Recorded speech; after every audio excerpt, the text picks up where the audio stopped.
My name is Claire. I'm 32 years old. And if I could rewind time to one quiet Thursday evening, I would.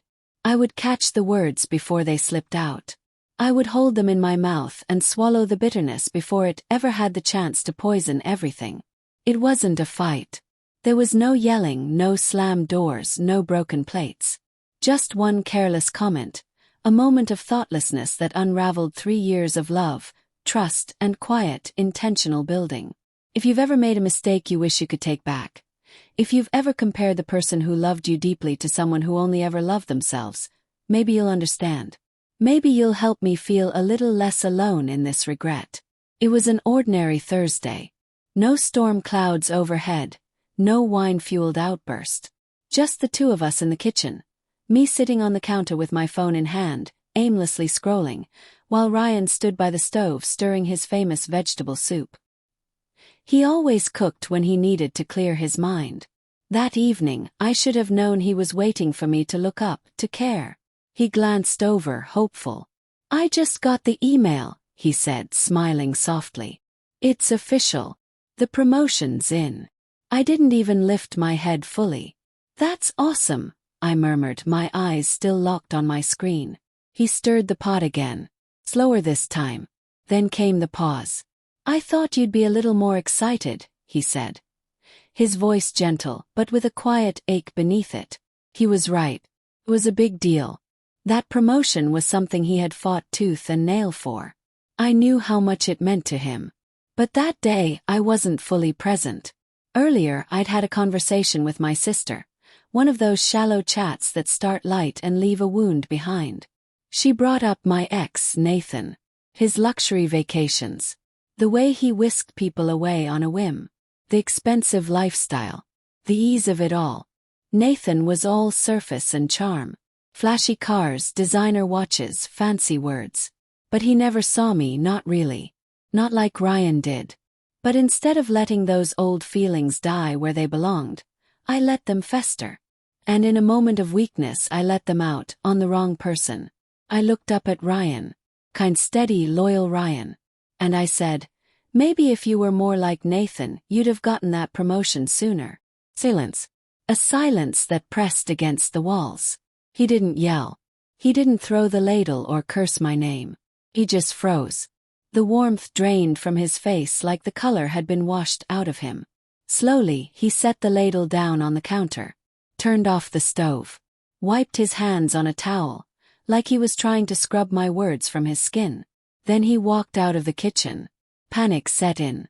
"Ryan, wait. I didn't mean it like that," I stammered, sliding off the counter. He didn't answer. He opened the hallway closet and pulled out his old duffel bag. The one he used when he stayed over back in the early days of our relationship. I watched in disbelief as he calmly packed.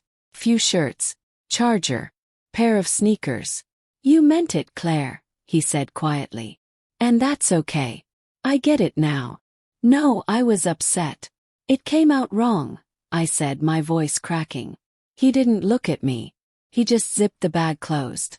"I never wanted to compete with your past," he said. "I only ever wanted to build something real with you.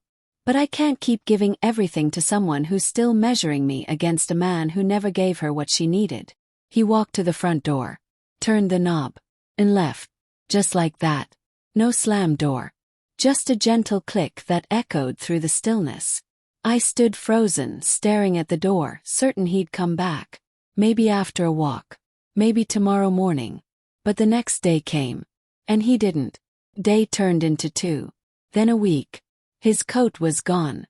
His mug wasn't on the shelf. His toothbrush missing. That's when it hit me. He wasn't taking a break. He was gone. Ryan never asked me to erase my past. He never expected me to forget Nathan. All he ever wanted was to not live in his shadow, to be seen and loved for who he was. But I failed him. I punished him for not being someone he was never meant to be. A week later I finally found the words, after 42 attempts at recording a voice message. Not perfect words, but honest ones. "Ryan, sorry. Not just for what I said, but for making you feel like you weren't enough. Nathan had money, sure, but he never saw me. You did. You saw everything. And I made you feel like that wasn't enough. That's on me. I sent it. And waited. 2 days. For. Finally, on the 12th day I got a text. You don't owe me an apology, Claire. Just need peace. And I couldn't find it with you. That was it. No cruelty. No spite. Just the truth. And it cut deeper than any scream ever could. It's been 3 months. I still wake up hoping. Not because I expect him to come back. But because I wish he could. I see him everywhere. In the way I fold my scarf, the way he taught me. In the burnt edges of my toast. Because he always used to take it out early for me. In the empty space on the bed I still leave on his side. I don't miss the idea of him. Miss him. The man who remembered how I took my coffee. Who stood beside me in crowded rooms when I felt like I didn't belong.